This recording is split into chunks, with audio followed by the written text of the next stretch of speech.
The wildest thing artificial intelligence has done for me as a director is it didn't just help me build shot lists, but it actually let me practice being a filmmaker every single day. While I still love riffing on storyboards and building concepts with image generators, the real game changer has been the ability to turn messy, real-life footage into finished microfilms that teach me faster than any classroom. Before this, my creative reps happened solely on set, where I was busy wrestling with blocking, moving actors, changing lenses, and rethinking coverage on the fly. Pre-production was useful, but it simply wasn't the same as the muscle memory you develop when you're actually making a cut, watching takes, and figuring out the pacing.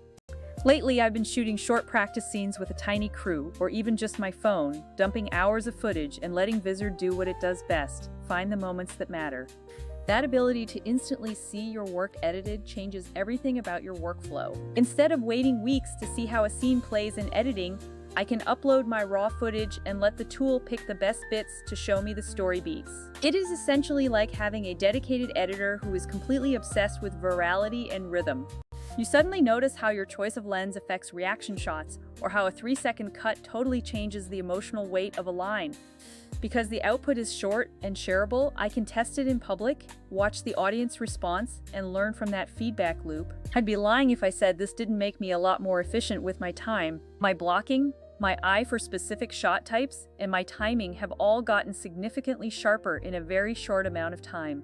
I would say conservatively that my work is at least 5 times better than it was just a few years ago. The friction is finally gone, there are fewer hours wasted assembling clips, and no need to babysit an editor for every tiny practice exercise. Instead of a whole post schedule clogging my calendar, I can spend that time shooting, experimenting, and making actual decisions on set. Now, to be clear, tools like image generators are brilliant for ideation, but they are limited to the world of static images and concepts. They don't take your raw handheld rehearsal and turn it into 8 bite-sized lessons about pacing and reaction coverage. Vizard's auto-editing takes the grunt work out of turning long-form practice into digestible clips. It hunts for viral moments, emotional spikes, and funny beats to make them perfectly frame-friendly for any platform. That means I get a steady stream of microfilms to study and to test on my own terms. Auto-scheduling then lets me set a posting rhythm so those little experiments actually see the light of day. The content calendar keeps everything organized, so I'm not scratching my head trying to remember which version performed better. Here's a real example.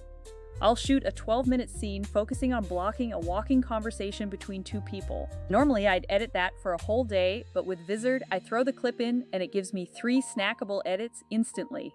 I can post all 3 across platforms, watch which one lands, and then loop that insight back into my next practice run. This process compresses months of learning into just a few weeks. Some platforms are expensive and built for big studios, which is great if you're a large operation, but totally overkill for a solo creator. Vizard's sweet spot is the creator who wants speed without sacrificing narrative sense. It's designed to find the story in your footage, not to slap on the same cookie-cutter transitions everyone else uses. And because I do have a full-time job, time is the scarcest resource I have. I shoot, upload, and immediately get variations to learn from, which resurfaces the onset instincts that get rusty if you don't use them. The little choices, like moving a lens a foot or holding on a smile a second longer, became obvious once I saw them in an edit. Another subtle benefit is that it changed how I plan my shoots. Instead of over-planning every single angle, I'll intentionally leave space to find stuff in editing. Knowing the tool will hunt for the best moments lets me experiment with riskier shots and different framings. That is a different kind of creative freedom than storyboard-only workflows. People think AI tools will replace craft, but the opposite happened for me. The automation handled the tedious parts so I could double down on creative choices. It made me focus on questions like, does this moment support the story? Or how do I want an audience to feel after the cut? If you're a creator who posts across platforms, the auto-scheduling and content calendar features are massive time savers. You can set a cadence and the tool will cue them up so your creative routine becomes less about administration and more about making. I'm not saying it is perfect, as it isn't a full replacement for a human editor when you're crafting a complex feature-length narrative. But for day-to-day practice and for turning raw runs into teachable moments, it's been transformational for me. So mix your toolkit.